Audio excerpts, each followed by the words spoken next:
Hi guys! Share ko lang to nabili kong macadamia nuts. Usually sa lang tayo nakakuha nito eh. Sa Vietnam. Ang sarap. Parang siyang may gatas. Nakita ko lang to sa sa fish school. Lagi siyang dumandaan. Ayan. Sa squirrel. Bari 500 mg na to. Nakasil siya ngayon. So 329 ko lang siya nabili. Sobrang sulit niya. Yung iba natikman ko nito, masarap din.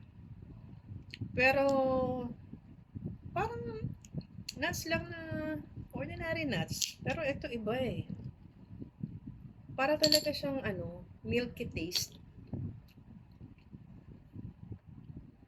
Pili ko maubos ko sa isang upuan. Try nyo rin guys. Sulit talaga. Ang sarap.